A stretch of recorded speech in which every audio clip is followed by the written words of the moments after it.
अब इस वीडियो में हम क्या देखेंगे कि जो नॉर्मल बाइसिंग जो वर्किंग प्रिंसिपल है आपका एन चैनल जेएफईटी का, वही सेम जो ट्रांजिस्टर के अंदर हमने देखा था। दो जंक्शंस बनाए थे, इनपुट जंक्शन और आउटपुट जंक्शन। तो इसी तरह से एन चैनल जेएफईटी में भी हमारे एक तो ये सेक्शन है आपका input between gate and source, और दूसरा है आपका output between drain and source.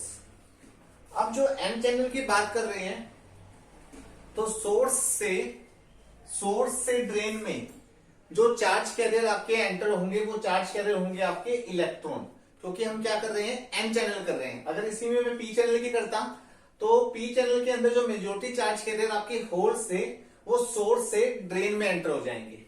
तो सबसे पहले वर्किंग में आपको ये पता होना चाहिए कि जो इनपुट है वो गेट और सोर्स के बीच में है और जो आउटपुट है वो ड्रेन और सोर्स के बीच में है। अब जो गेट और सोर्स जो इनपुट है इसको हमने क्या किया गया, रिवर्स बायस में कनेक्ट किया। जैसे हम लोग ट्रांजिस्टर के इनपुट जंक्शन को क्या कर रहे थे, फॉरवर्ड बायस कर रहे थे। एन चैनल जेएफईटी में क्या होगा कि जो आपका कोई भी किसी भी टाइप का जेएफईटी है, चाहे आपका एन चैनल है या पी चैनल है, उसमें आपने इनपुट जंक्शन को क्या रखना है, रिवर्स बायस रखना है। अब थोड़ा डायग्राम को देखिए, मैं पीछे से आपको डिक्टेट करता हूं। इसमें देखिए जो सप्लाई वोल्टेज मैंने आपको बताई ड्रेन और सोर्स के बीच में, उसको क्या बोलते हैं हम, VDD बोलते हैं। जो ड्रेन और सोर्स के बीच में जो वोल्टेज है वो आपकी VDS होती है। वैसे तो इसको हम VDD भी बोल सकते हैं।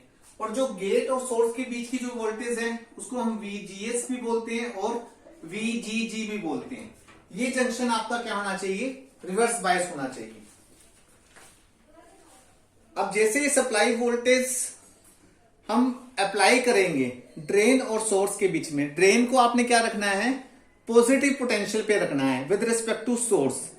और जो वोल्टेज है आपकी गेट और सोर्स के बीच में वो क्या करेगी, गेट सोर्स को क्या करेगी, रिवर्स बायस करेगी। मैंने आपको बताया कि जो इनपुट जंक्शन होना चाहिए वो आपका क्या होना चाहिए, रिवर्स बायस होना चाहिए।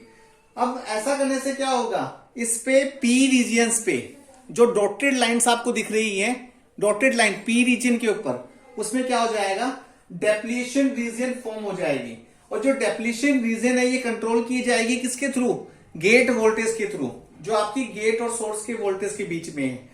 अब जैसे ही वोल्टेज को मैं अप्लाई करूंगा, वोल्टेज अप्लाई करने से क्या होगा, मेजोरिटी चार्ज कैरियर है वो इलेक्ट्रॉन्स हैं जो इसके अंदर वो फ्लो करना स्टार्ट कर देंगे सोर्स से ड्रेन के अंदर। अब सोर्स से ड्रेन में जब चार्ज कैरियर आपके एंटर करेंगे तो उससे जो करंट बनेगा आपका, उस करंट को क्या बोलेंगे, ड्रेन करंट बोलेंगे। अब जैसे जैसे इलेक्ट्रॉन्स उसमें पास करते जाएंगे वो चैनल को क्या करते जाएंगे, डेप्लीशन लेयर की फॉर्मेशन करते जाएंगे। और जो गेट वोल्टेज है वो क्या कर देगी, चैनल की विड्थ को कंट्रोल कर देगी। जितनी ज्यादा नेगेटिव वोल्टेज होगी गेट की, उतना ज्यादा चैनल आपका नैरो होगा और ड्रेन करंट की वैल्यू आपकी क्या होगी, स्मॉल होगी। ठीक है। इसमें एक चीज और होती है कि जो आपका एन रीजन होता है, जो जेएफईटी चैनल के अंदर जो एन रीजन है वो होता है आपका लाइटली डॉप्ड, क्योंकि एक टाइप का मटेरियल यूज किया जा रहा है, और 2 पी टाइप रीजन फॉर्म किए जा रहे हैं। तो ये क्या होते हैं, आपके हेवीली डॉप्ड होते हैं। लाइटली डॉप्ड का मतलब उसमें डोपिंग प्रोसेस की वैल्यू क्या है, कम है, और हेवीली डॉप्ड का मतलब उसमें डोपिंग प्रोसेस की वैल्यू क्या है, हाई है। आगे डायग्राम में देखिए ध्यान से। अब मैंने आपको बताया जो एन बार है वो लाइटली डॉप्ड है और जो पी रीजन है वो हेवीली डॉप्ड है। इससे जो डेप्लीशन रीजन है वो एन टाइप बार के अंदर ज्यादा से ज्यादा एक्सटेंड होगा। अब जैसे डेप्लीशन रीजन की वैल्यू ज्यादा होगी तो वो क्या करेगी, चैनल की विड्थ को क्या कर देगी, रिड्यूस कर देगी, और चैनल भी क्या हो जाएगा आपका, नैरो हो जाएगा। और जो रिवर्स बायसिंग की वैल्यू क्या होती रहेगी, इंक्रीज होने पे, रिवर्स वैल्यू इंक्रीज होने पे ही आपकी जो डेप्लीशन रीजन की वैल्यू क्या होती रहेगी, वो इंक्रीज होती रहेगी। इस कारण क्या करते हैं हम, जो चैनल को हम क्या करते हैं, ड्रेन एंड पे नैरो मानते हैं। अब जैसे मैं जो गेट बायस वोल्टेज है, अगर इसकी वैल्यू को मैं इंक्रीज कर दूंगा, वही सेम प्रोसेस आ गया, गेट वोल्टेज इंक्रीज होगी तो चैनल क्या हो जाएगा, रिड्यूस हो जाएगा ड्रेन एंड पे, और जो ड्रेन करंट है वो भी क्या हो जाएगा आपका, रिड्यूस हो जाएगा। इस रीजन पे क्या आ जाएगा, ड्रेन करंट रिड्यूस होने पे क्या हो जाएगा, डेप्लीशन रीजन की वैल्यू क्या होती रहेगी, एक्सटेंड होती रहेगी एन रीजन के अंदर। इससे एक फिनोमिना आएगा, उस फिनोमिना को हम क्या बोलते हैं, पिंच ऑफ फिनोमिना बोलते हैं। ये पिंच ऑफ फिनोमिना जो कैरेक्टरिस्टिक्स होती है आपकी, characteristics of N channel JFET, ये पिंच ऑफ फिनोमिना कब आता है कि जो गेट टू सोर्स वोल्टेज है इसकी वैल्यू को क्या कर रहा हूं मैं, more and more reverse bias कर रहा हूं। अब ये वाला जो पोर्शन है आपका जो पिंच ऑफ वाला, ये आपको मैं कैरेक्टरिस्टिक्स में समझाता हूं कैसे पिंच ऑफ फिनोमिना आता है। वर्किंग के बाद, वर्किंग JFET करने के बाद आपकी आती है ड्रेन कैरेक्टरिस्टिक्स। ड्रेन कैरेक्टरिस्टिक्स क्या है, एक ग्राफिकल रिप्रेजेंटेशन है किस किस के बीच में, ड्रेन करंट के बीच में और ड्रेन सोर्स वोल्टेज के बीच में।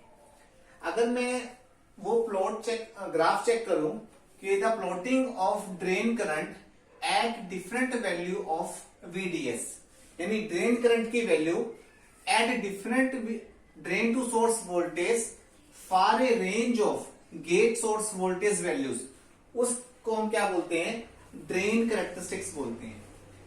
ठीक है, ड्रेन कैरेक्टरिस्टिक्स क्या हो गई आपकी, जो ग्राफिकल रिप्रेजेंटेशन है, जो एन चैनल JFET का ड्रेन करंट है और drain to source voltage value है, उन दोनों के बीच का जो ग्राफ होगा उस ग्राफ को हम क्या बोलेंगे, ड्रेन कैरेक्टरिस्टिक्स बोलेंगे।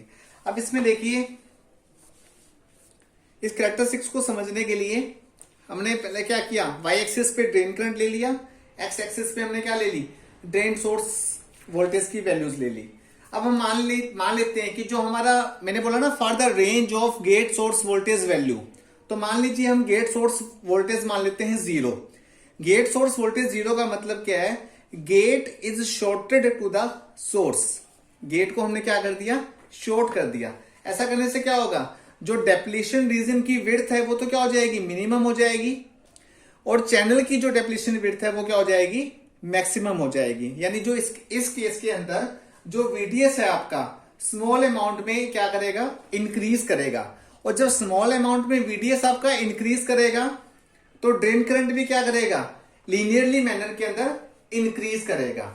अब जो पॉइंट आपका K है, जो ग्राफ के अंदर पॉइंट K है, इसकी जो लेफ्ट साइड में है ये रीजन, इसको बोलते हैं ओमिक रीजन।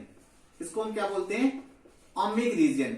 K पॉइंट से लेफ्ट साइड वाला पोर्शन क्या होता है आपका, ओमिक रीजन होता है। इसके अंदर क्या है कि जो आपका बार है, यानी जो एन टाइप मटेरियल है आपका एन चैनल के अंदर है, वो एक ओमिक रजिस्टर की तरह बिहेव करता है। अब जैसे जैसे ओमिक वोल्टेज ड्रॉप आपकी उस एन टाइप मटेरियल के अंदर आ रही है, वो किस वजह से आ रही है कि उसके अंदर ड्रेन करंट फ्लो कर रहा है। अब ये वोल्टेज क्या करेगी, चैनल की लेंथ को क्या कर देगी, रिवर्स बायस कर देगी। इसके क्रॉस क्या आ जाएगा, जो reverse bias gate junction establish हो जाएगा। और जो रिवर्स बायसिंग जो होगी वो आपकी यूनिफॉर्म नहीं होगी, इसमें क्या होता है, वो नॉन यूनिफॉर्म मैनर के अंदर क्या होती रहेगी, चेंज होती रहेगी आपकी। अब जैसे जैसे रिवर्स बायसिंग की वैल्यू को हम बढ़ाएंगे